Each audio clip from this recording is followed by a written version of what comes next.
So greetings to you, and happy holidays, my wonderful audience, the lovely people of Guyana, in the diaspora, Suriname, and wherever you have tuned in from around the world. And there are some good citizens from Venezuela. I learned I have a lot of viewers in Venezuela, or I think they live in America, they live in other countries, but they are Venezuelans. And they have reached out and says that, hey, we are behind your program. We stand with Donald Trump. We stand with what you're saying. We want to have Maduro leave because they want to go back to their countries. They want to go back to their homeland to enjoy the fruits of the country that their ancestors would have built. So to those Venezuelans, thank you for being a part of the audience and for subscribing to the show, to this channel, to TikTok and Facebook. Thank you. I am deeply, deeply blessed to know that a lot of you follow the show. This is Uncensored Guyana. I'm Dr. Prasad. There is so much that we have to talk about today, so much that is trending. Unfortunately, Guyana, the land that I love so much, the land that you love so much, the country of your dreams, the country of your fantasies, the country that a lot of you want to return to build your dream home, to build your vacation home, to establish your dream business, to realize your potential in your investment. A lot of you want to do that. You want to go back to your country. But when you are on social media and you are checking in, most of the times you're not asking for these feeds, but the algorithm of the internet, of social media, regardless of the platform you are, if you click once on any post from Smelly Smell, Lickford Fart, that lady boy, Rickford Burke, he's not so popular amongst most Guyanese, but those of you who knows him online. And the bench cops and the Snows, Paul Snow, and all these PNC people, when you click on their post once, it becomes like a pest. You don't ask for it, but it shows up on your feed. And then based on the fact that you have a few people might be commenting, your curiosity steps in. I wonder what they're talking about. I wonder what about this post that causes these few people to make comments. And then what do? You click on it. And when you click on it, the algorithm thinks you like that kind of stuff. The algorithm of Facebook or TikTok thinks that you are a PNC supporter, that you are a win supporter, because you're clicking on things that are trending in the win camp or the PNC camp. Then you can't help it. It's like roaches. You spray them out, you kill a few, but the eggs are hatching. You can't get rid of them. So due to that, some of you are on my page and you share stuff. And when you share stuff from the PNC, it shows up on my feed. Then there are a lot of you who send me these videos and all kinds of stuff. I must thank some of you for that, but most of it, I'm not interested. Look, I may talk things from time to time about the PPP. I'm supposed to. I fought for the PPP. I campaigned for the PPP. I have a right to say if I'm disgusted with something from the PPP. I can say. But I want to assure you, and I want to say this emphatically, it's like it's not registered enough. I would never run against the PPP. I would never campaign against the PPP. I would not join a political party besides the PPP. If I have to join a political party apart from the PPP, it will be my own party. And the way things are right now, since I have to support Priya Manik-Chan, I don't have to support her. I choose to support her. For the upcoming presidential elections in 2030, then it wouldn't be nice, would it, for me to have a political party that I would destroy the votes of the PPP? I can't do that. It's not in my DNA to do that. I have to support Priya. You understand? Stand with my party. If Anil Nandalal somehow becomes the candidate for the presidency, yes, I'm going to get involved in my own party and campaign against the PPP, if Anil Nandalal. But Priya Manik-Chan, sweet, cute, loving, loyal, caring, soft-spoken Priya. No, I can't do that to Priya. I can't. I have to stand with the sister. I have to make sure that she becomes the first female president of Guyana. Not vice president, not prime minister, female president. So therefore, things from the PPP camp, I'm interested in that. Anything that threatens the stability of the Ali government, I am interested in that. I'll defend that. I'll stand with my president. I'm going to back his policies. And for all the critics, those who like to talk and make up stories and all kinds of stuff, for all of those people, listen, I am not blindly loyal to the PPP or blindly supporting the PPP. No. If there's any evidence, not hearsay, not so-called witnesses, any evidence tying President Ali to any corruption, to any crime that is documented, that can be substantiated, I will withdraw my support from President Ali, because I'm not done with criminals. But if you have no evidence whatsoever, don't make stuff up and send to me. The PNC was in power for 5 years. They devastated Guyana. They destroyed the Guyanese economy. They destroyed the black communities in Guyana. They robbed and they raped. They embezzled and they took advantage of the entire country.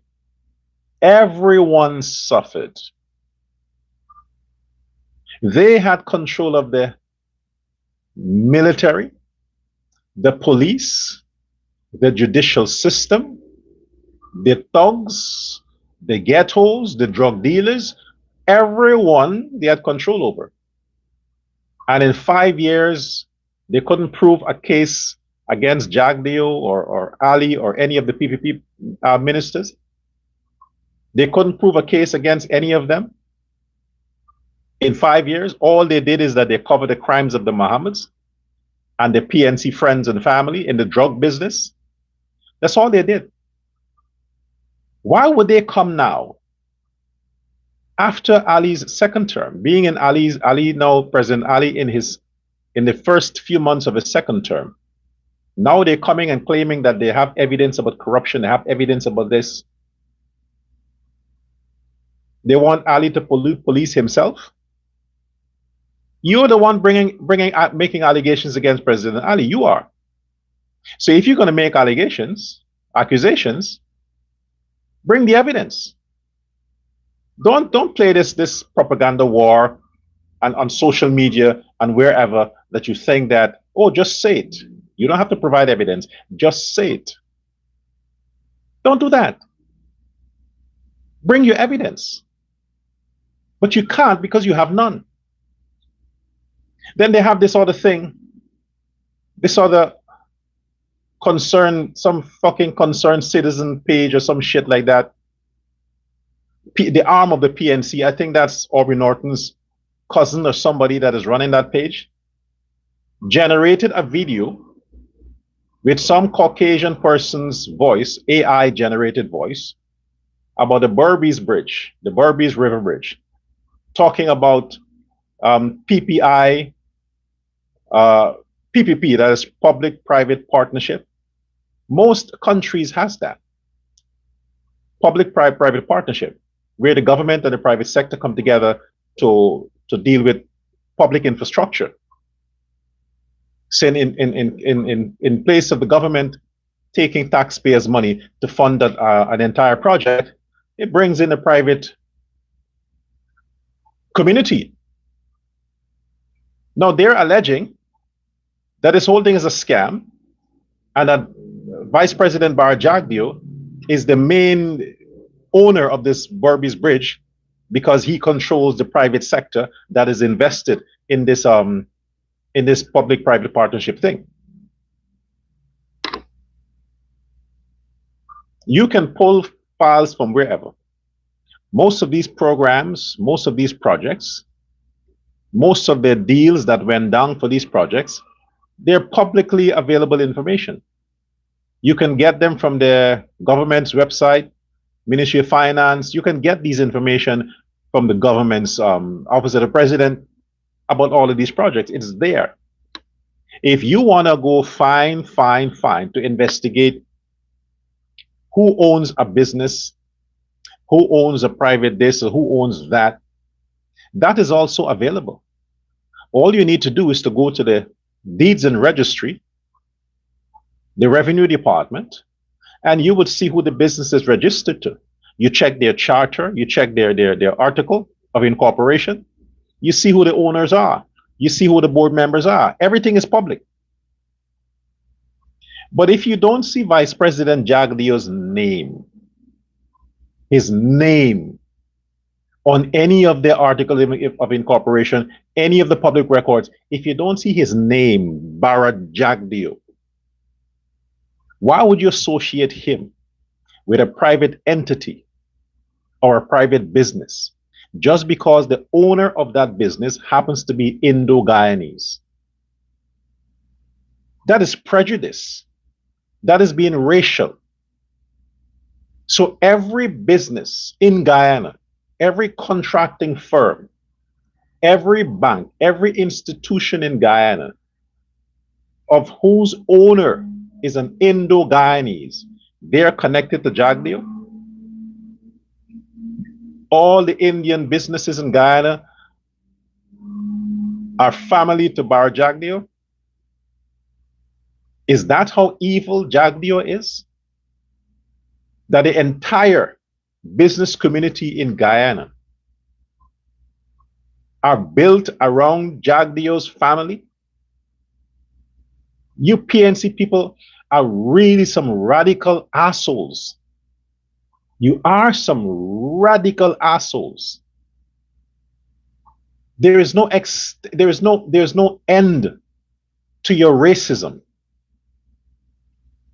So when Granger was in power, and all the contracts that were connected, that were channeled to all the ministries, to black contractors, could we also say that Granger was related to those black contractors?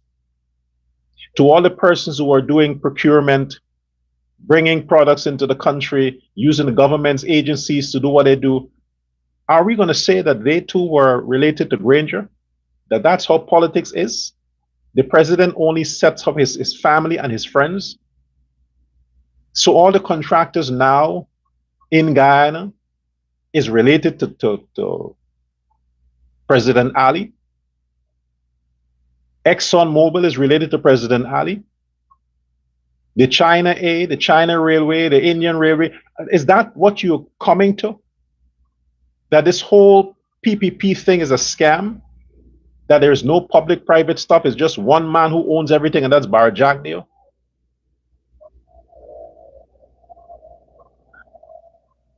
We have to pray for Jagdeo.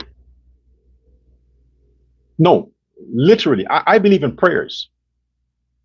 I believe in prayers. I'll tell you something. I'll digress here. I was dealing with an issue recently. And when my pandit did that service at the Bel Air Mandir, now that young man was so sincere. He has a beautiful soul, so sincere, so genuine. He didn't know what I was dealing with because I didn't tell him anything.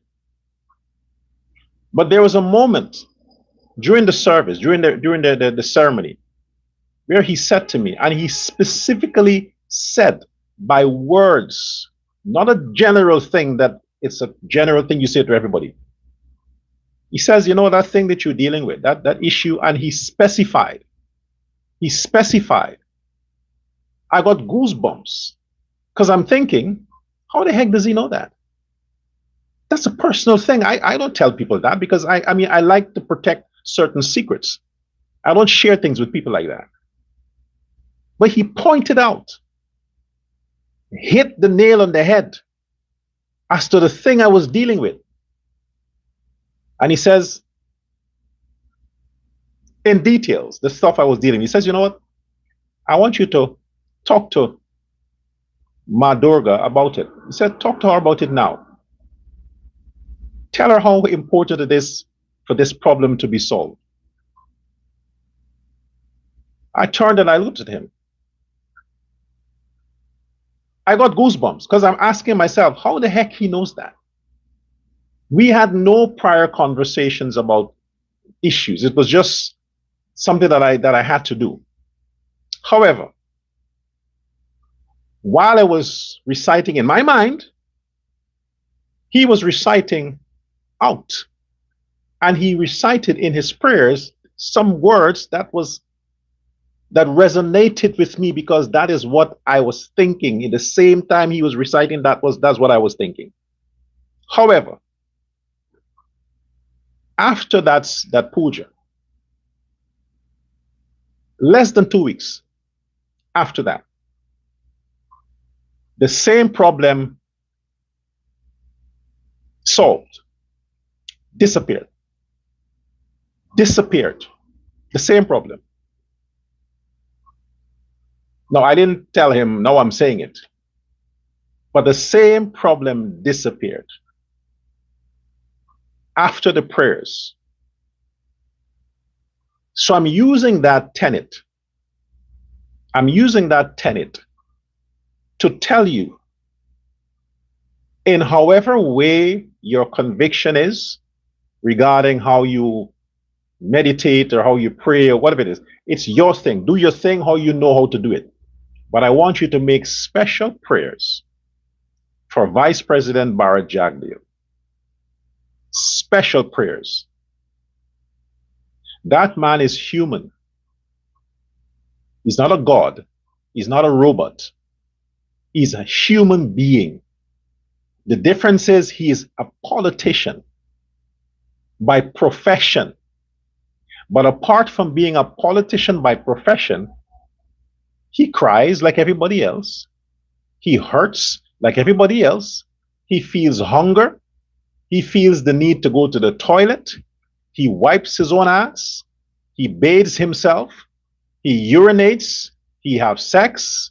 He kisses. He gets angry. He combs his hair like every other human being. He is a normal, everyday human being, vulnerable to witchcraft, to negative sentiments, to negative vibrations. He's vulnerable to all of that, like everybody else. While at the same time, the man has endured a lot. He has never been given a break. He is the Michael Jackson of politics in Guyana. The way Michael Jackson never had childhood days, because from the time he started to breathe and walk, he was a professional, and all he did was music. Same thing with Jagdeo. Before Jagdeo could breathe and talk, blah, blah, blah, all he was pushed on and forced on him was politics. He had no time to do nothing else, to play, to socialize, nothing else. The man never had a normal life. It is not an easy thing for a human. And the fact that he has given up and sacrificed so much from a tender age to in his 60s, the time when he should enjoy his life, breathe and just live, because life began at 40. Now when he should really have fun, he has to deal with all of this attack, negativity, lies, propaganda, fake news, fake stories, constantly, every day, every day. From who? From people that are not better. From people that have worse characteristics, worse character than Jagdeo. How does he protect himself from against that? You have to be God conscious and God oriented. You have to be a praying person to keep yourself safe from an environment that is built to destroy you. The fact that Jagdeo is still here and still looks young and healthy, it's a miracle. A miracle. Look around the world at politicians who have one chance at office. By the time they're finished, they're done. They're exhausted. They're done. But Jagdeo is sustained because it got to be some divine hand on his life. But that alone can't help. You, the Guyanese citizen, need to join together. Stop spreading the propaganda and preserve the best we have. One of the best we have is Bara Jagdeo. Pray for the man. Pray for the man. If the man has a big house, he deserves it. Who don't have a big house? I wish to have a mansion. I am praying for a mansion. I want a mansion. If I can have 10 mansions, I would take 10 mansions. Who don't want a big house? Everybody does. If the man has a big mansion, he fucking deserves it. He worked hard, sacrificed his life. He deserves it. Don't spread these bad and fake news on somebody as golden as Bara Jagdeo.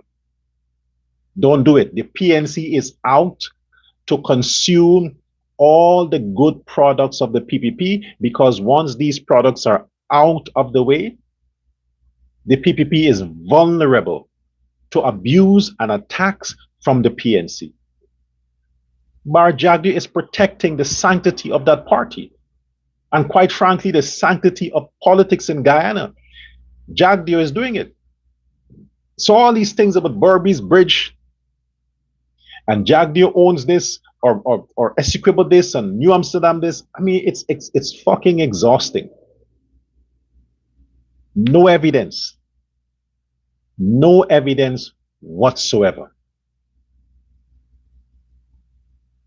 Us, we from the PPP camp, we must stand against these fake news. Let it be circulated amongst the people from Win, Azridine's crowd, because when he's gone, they're done. The PNC needs to keep their small base So they need to keep manufacturing these fake news to appease their base. They need to be trending and have something to tell their people from time to time. Don't be consumed by that. We protect Jagdeo. We pray for Jagdeo. We stand with Jagdeo. That's what we do as good citizens of Guyana. What the PNC is not doing, what they're not circulating, is the recent viral video of a bunch of Negroes, a bunch of low-life niggas with guns, just finished drunk, drinking, drowning themselves in alcohol in the club. How do they get access to a club with guns? Isn't it something that is prohibited? When you're selling alcohol, you're not allowed to enter that premise with a firearm. You have scanners. Or because they're police officers, they were exempt. They're undercover, but consuming alcohol. Why is it that Guyana has to be trending like that? Every time Guyana is trending, it is fucking Negroes committing crimes, pushing Guyana on the world stage. Always Negroes. Why? What the fuck is wrong with you people, man? No, seriously. What is wrong with you people? Explain it. They don't understand that the whole place is wired with cameras.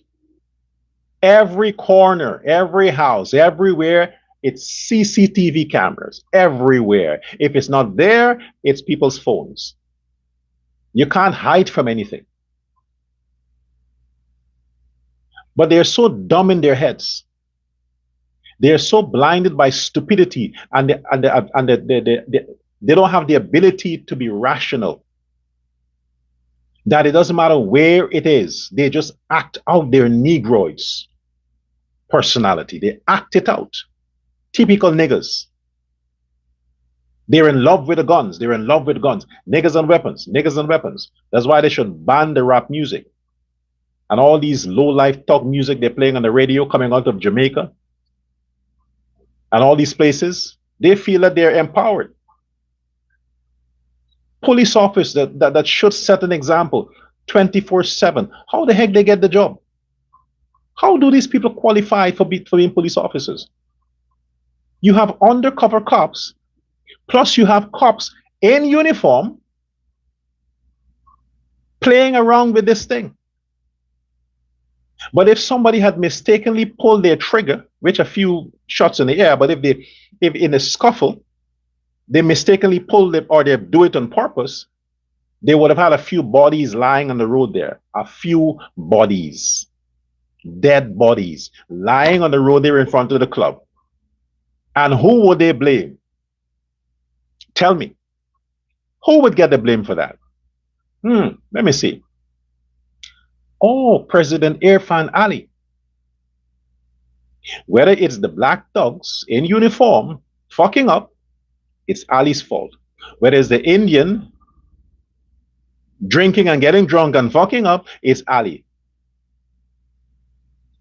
Every time, be it robbery, be it violent accidents, be it indiscriminate driving, be it cyber crimes, every time it gotta be niggas from Guyana.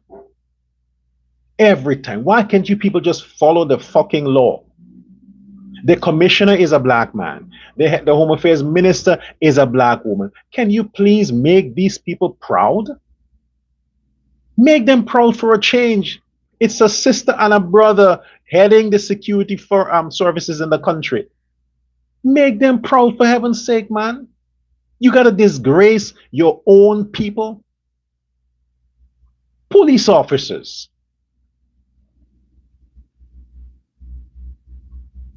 And you give these low-lives firearms for what? What are they, special service people?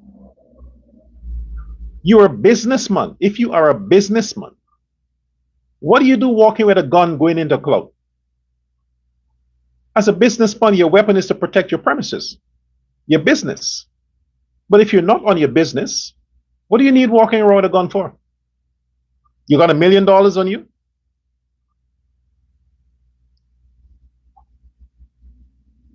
These black people are so disgraceful. They are so disgraceful.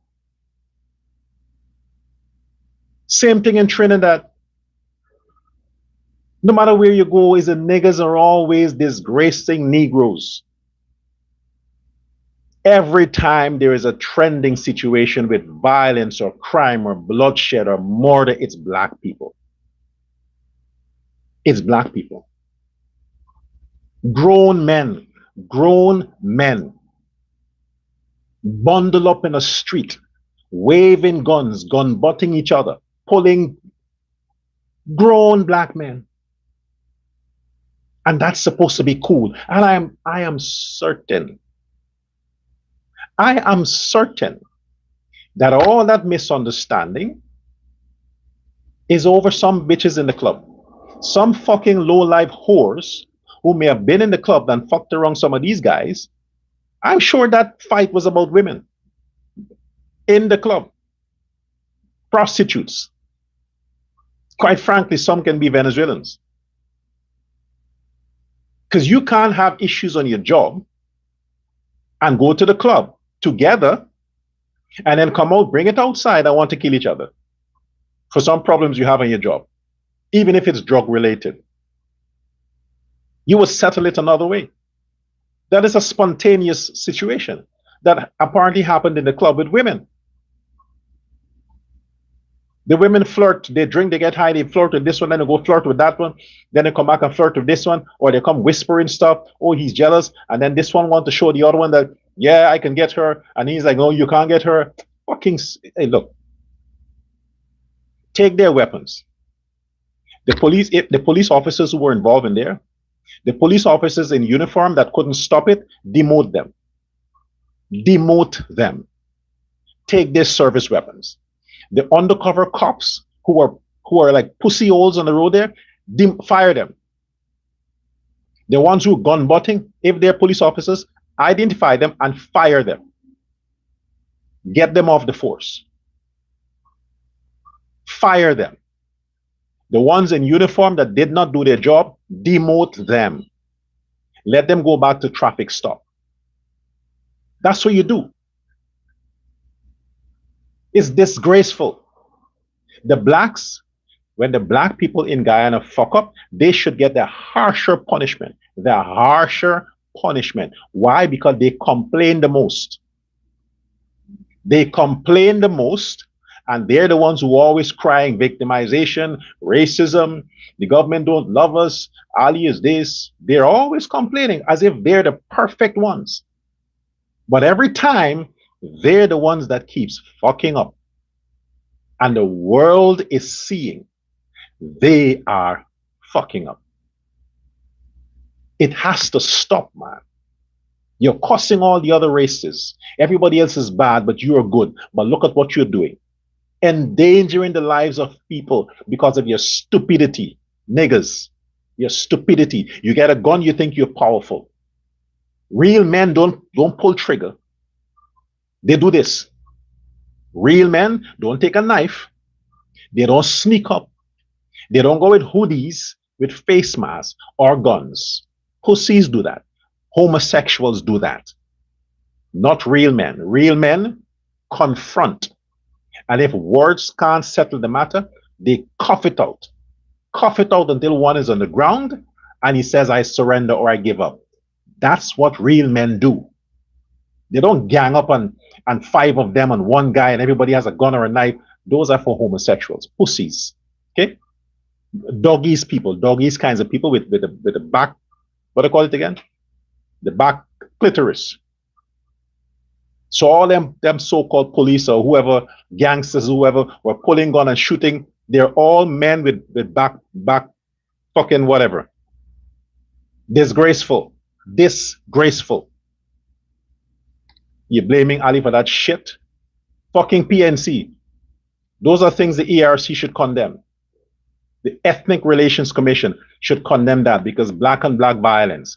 Black people hate each other. ERC, don't you know that? You comprise of mostly black. Mostly black people are on the ERC, PNC people. But yet they don't criticize crimes, black on black crimes.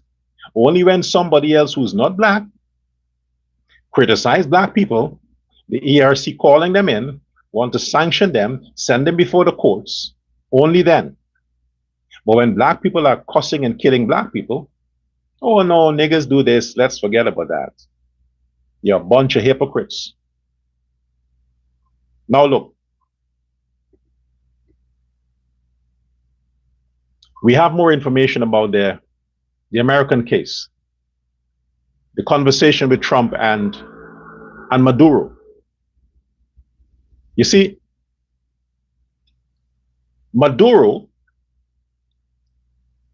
in addition to his people, his drug dealers, who didn't want him, who don't want him to leave, they gave him some exorbitant, ridiculous demands that they know the American president would not give in to.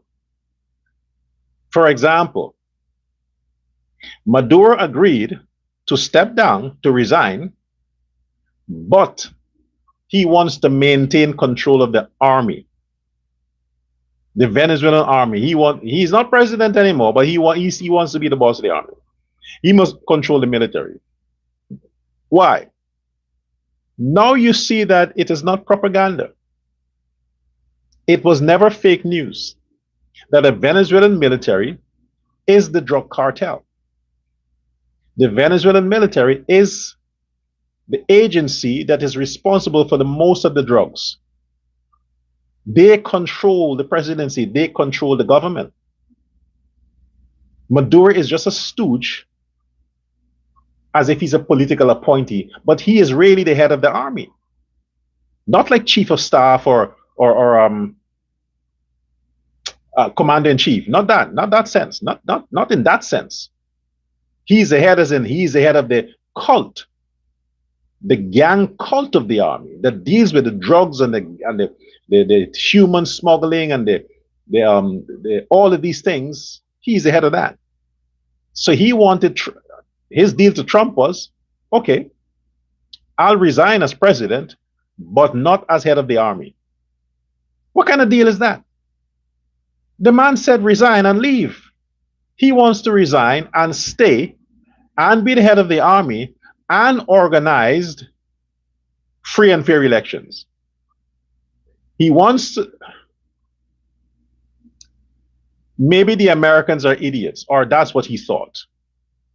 Okay, Trump, I'm going to resign, but I'm going to stay as the leader of the army, and then I can organize free and fair elections and have elections. So whoever wins, you can't say it's rigged, which means I'm going to win again. So then what?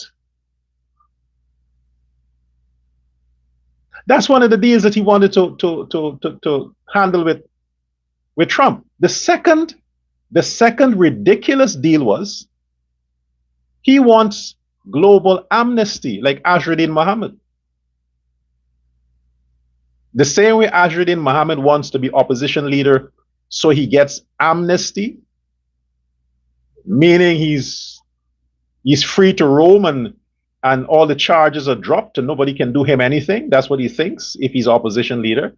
I don't know which bed he slept on and got that dream, or which lawyer took too much of money and had to justify the money they took, and they told him, don't worry, we're going to get you sworn in as opposition leader. And as long as you are opposition leader, you have amnesty. You get amnesty. You get immunity. Now, he learned this from Maduro, because Maduro wants amnesty. Amnesty means you can't be charged. All the charges are dropped. Nobody can bring anything against you. The whole bounty dissolves. The case with the courts, the international courts, the Interpol, all of that disappears. That's what amnesty is. Everything disappears. You're free. He wants not just amnesty with America. He told Trump he wants global amnesty. It means nowhere in the world can do him anything.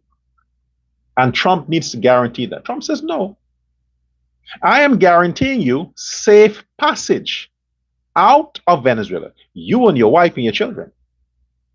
That's all the guarantee you get from me. And that is already expired because he rejected it. Trump says no amnesty, and you're not controlling no army because I want to get rid of the army too. So when you think you hear the fake news that the Americans are so bad, they want to destroy Maduro. No, they were lenient with the guy. They were so lenient that they went so low to give him safe passage out of Venezuela. When he realized that he don't have a choice, and his people gave him this ridiculous claim to make deals with, and the drug dealers in Venezuela say, hey, you ain't going nowhere. He had to come back from hiding to hold this public rally he had a few days ago, dancing like an asshole. What's it with the dancing stuff? Is that supposed to make people like you? You're a politician, you know how to shake a bit, and that's what's sexy. Like people like start to feel some kind of emotional sentiment for you as a politician because you can dance, or you pretend to dance. You think that's why Ali won? You think President Ali won the election because he could dance? I mean, he can't dance. That's a fact. Some of you are pissed now. Oh, Dr. Prasad, you're talking so nice about Ali. No, you criticize the man dancing. Of course I do. I mean, come on. You got to be ridiculous to think that Ali can dance. You got to be real ridiculous. Come on, you can't slime that much. Please. The man can cook. Yeah, he can cook. As long as I remember, he liked to cook. Dancing, no. The only person who shakes a bit is Jagdeo. Yeah, Jagdeo is he operates in his safe zone. He knows that stay here, listen to the beat, and every time it goes boom, move this foot. It goes boom, move the other foot. Boom, boom, boom, boom, boom, boom, boom. Don't assume that the beat is coming and you move the foot before the beat. So Jagdeo always plays it safe. And he just moves his body to the sound and he let the women do the rest. Somehow Ali is in a hurry. He can't wait for the beat. He just dance away and let the beat follow. Anyway, that did not get him elected. Ali was elected because people just love the guy. No, really, people just love President Ali, Irfan Ali. People love the guy. It is easy to love Ali. Easy. The man don't pretend. He can't pretend. I said it before. He can't pretend. Azruddin Muhammad is an asshole. He is stupid. Where is he, by the way? Has he left Guyana? I mean, the dates are coming. What is today? The 3rd. Friday, we have a case. The 5th. Monday, we have another case. And then Wednesday is the finals. Final exam. Judgment Day is on Wednesday, Azruddin. Wednesday is Judgment Day for you. Next week, approximately 1 week from now, where is Azruddin Muhammad? He should start now to answer the charges. Give the Guyanese a chance to understand his side, because the cameras are not allowed in the court. So he should now try his case in the public. Talk about the paper shorts, assassination, the indictments from America. Talk about your ties with Maduro. Address these issues. You can do it. You don't have a gag order. I mean, the gag order is against the critic and not against you. You can talk, Ajruddin. So come out from hiding. Wherever you are, light your phone. If you don't know how to use a phone, you should be able to use a phone. Just go on Facebook, go on your page and go on live. Just click live. And there is live. When you finish, you just click end live. But do that. Come on the live and tell the people, guilty or not guilty. Beg for forgiveness. Tell the Guyanese, look, Maduro is going down. The Americans are bombing Venezuelans. But I made a mistake. I thought that Maduro would be absolute. I thought that I'm going to win the elections. You thought so. You didn't win. You think you win, but you thought so. So beg the Guyanese for forgiveness. Tell Guyanese you're going to pay the 191 billion in taxes. Tell them you're going to pay it. And if you clean your slate in Guyana, clean the slate. And you go to face your crimes in America, Ajruddin, I tell you, Guyanese will send you a postcard every 5 years. They'll remember your kindness in paying your taxes, finally. They'll even take pictures with your Lamborghini and post it in the postcards. I don't know if anybody in Guyana would want to buy it, because if the GRA seizes it as a payment, who are they going to sell it to? Who is going to buy it for that amount of money? 73 million. Not 73, was it 700? How much million? 7 something million? Anyway, who's going to buy it? Who in their right mind is going to buy a Lamborghini for that kind of money? Really? Joe Jagmahan is going to buy it? No, Joe don't have the money for that. Joe has money to donate to communities. Joe is not going to take his money and buy a Lamborghini. I mean, come on, you can't help a community. You can't even drive a taxi with that because there's too much gas. Then you have to have parts to fix it. So I don't think any businessman in Guyana is going to invest money for a Lamborghini. And since we know Joe is a guy who likes to build communities, he ain't going to use the money for that. He can say, hey, fuck it, no, sorry.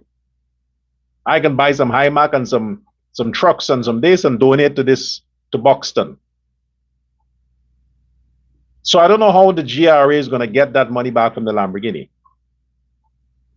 Maybe somebody from the GRA will have to drive it. They'll use it to transport the staff and then discount the money from the staff's salary. So in the next 200 years, they can recover the money from the staff's salary and driving them back and forth from their homes. Fucking idiot. So Ajruddin, go on your Facebook Live and address the claims to the Guyanese public. Let Odessa Primus operate the camera. Do that. Put them to work. Let them earn the money you're paying them. How much is it? 2 million a month? Damn. That's a lot of money.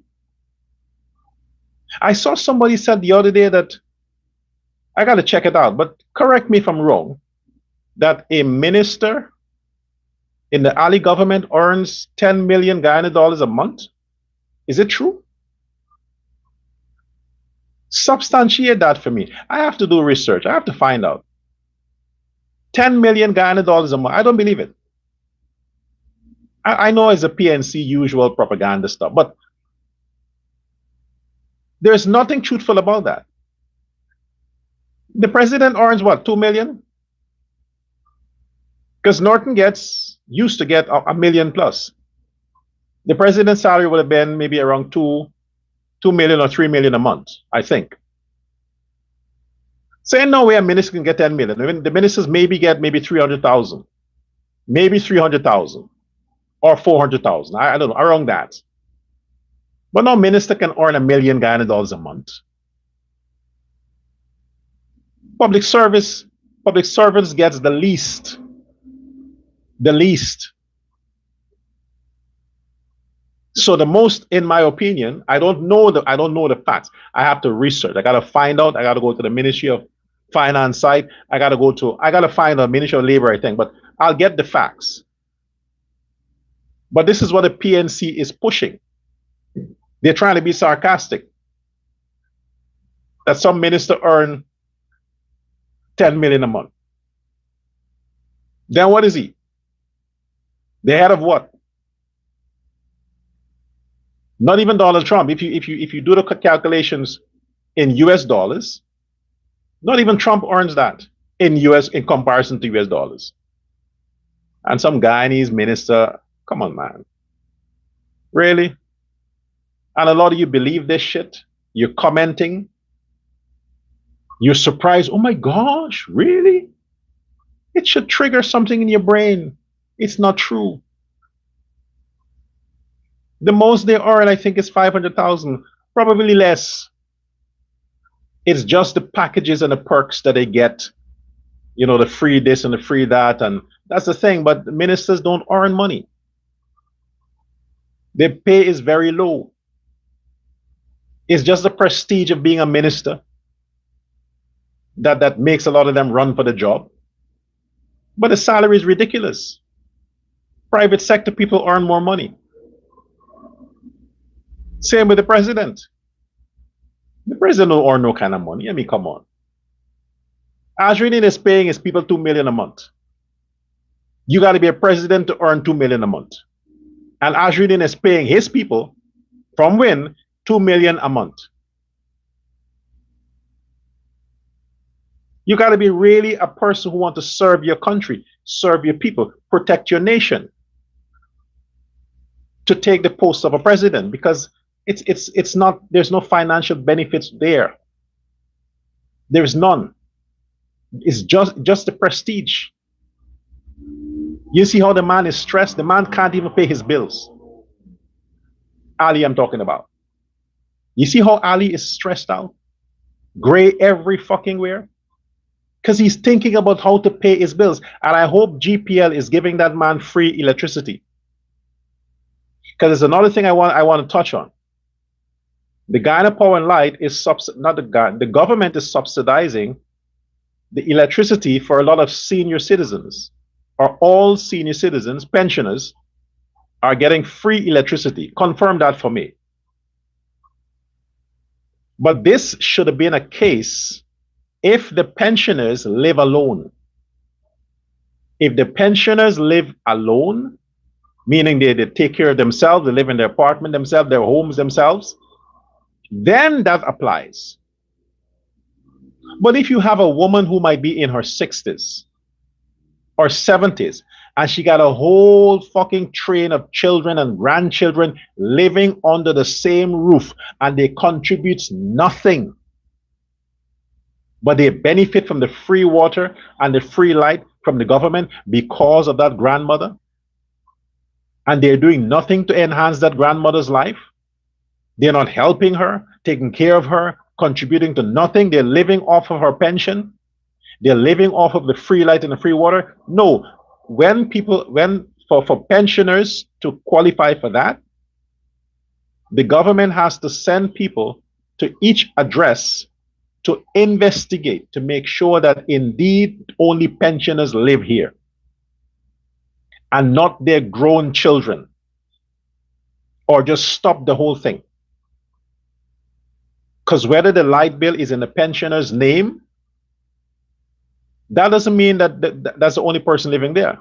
It is not fair that you have other citizens paying the full tariff of the light and the water, but because the light bill or water bill is in a pensioner's name, and they can produce the ID to say, hey, I'm a pensioner, they don't have to pay the lights or the water, but their entire generation is sucking up under that. That should stop. It should not be allowed to continue. What has also stopped is Russia and China. They pull out of Venezuela. They tell Maduro, hey, sorry, bye. We don't want a conflict with America. Russia already has to deal with Ukraine and America. China already has to deal with Taiwan and America. They're like, Maduro, you fuck up. We're out. We want no fight. We don't want a part of this. We're not going to jeopardize our little business and our little country against these giants here, these Goliaths. So Maduro is on his own. He's on his own. From sources within the Venezuelan government said that Putin refused a call. She refused a call. None of them wants to talk to Maduro. Because they're like, nah, we ain't getting in no quarrel with America. We don't want any fight with America. This is your thing. This is your doing. The most we can offer you is sanctuary in China and sanctuary in Russia. That's as much as we can do. But to say we're going to come and fight with you? Oh, no. Give you arms? Oh, no. Look at who you're up against. America. They have enough military power to take out you, Venezuela, Russia, and China combined. We love our country. Maduro. China, we love our country. Ni hao. Shishine. And Russia.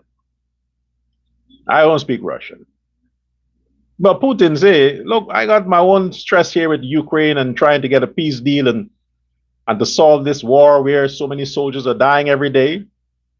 They abandoned Venezuela, like literally abandoned Venezuela. They told their people, hey, pack up, leave.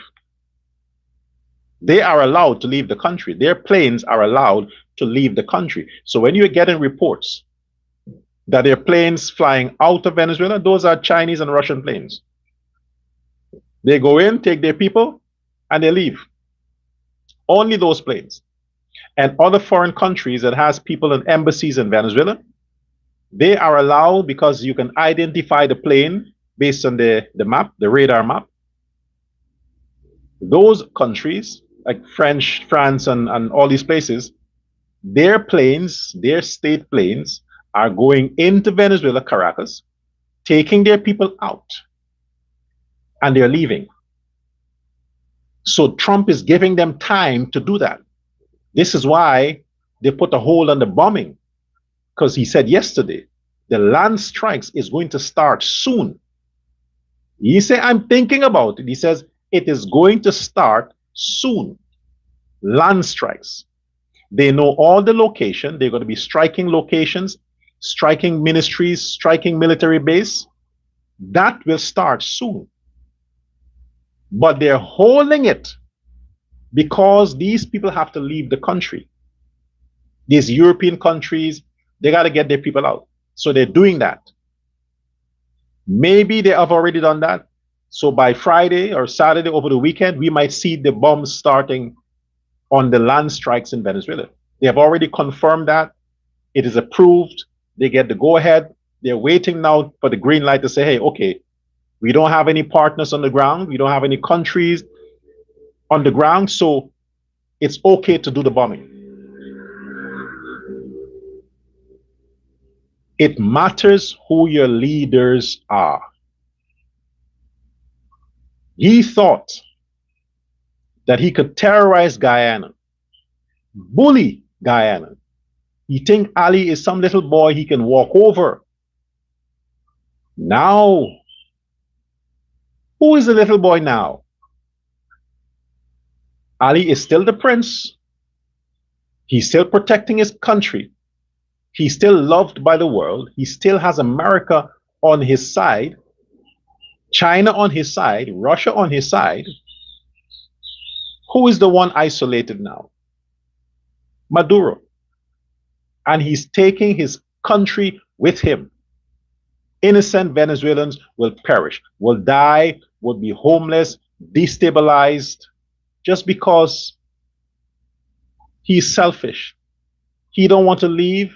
He want to control the military. He want international amnesty. Just because of that. I feel for the Venezuelan people who want this man gone. I feel for them. We are lucky that Guyana has a president and a government that the world recognizes, stands behind, and that Guyanese, in their large numbers, voted for. We are lucky that we have such a government. Because if we had the wrong president, if it was Norton, we are fucked. Fortunately, it's not, and it will never be. So start giving your support to Priya Manik-Chan. You see her post on Facebook, share it, comment. You see her around the place, give her a hug. She like Ali, they like to hug. Pray for her, pray for Jagdeo, pray for your president, Ali. Protect them. They are the future of Guyana. I am giving my support to Priya Manik-Chan's government, future government. I'll be a part of it. Her future government. She won't give me Minister of Home Affairs. I can guarantee you that. She won't give me that. No. I hope she would, but she wouldn't. But let's rally behind our future president, Priya Manik-Chan. She'll be the first female president of Guyana. She's smart. She's intelligent. She's a kind woman. And she likes black people.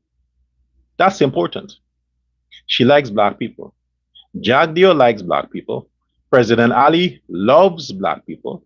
And Priya Manik-Chan, she's getting to the love part, but I know she likes black people, but she'll graduate to the love part. Let her spend some time in the ghetto. She'll come out all covered with Negro love.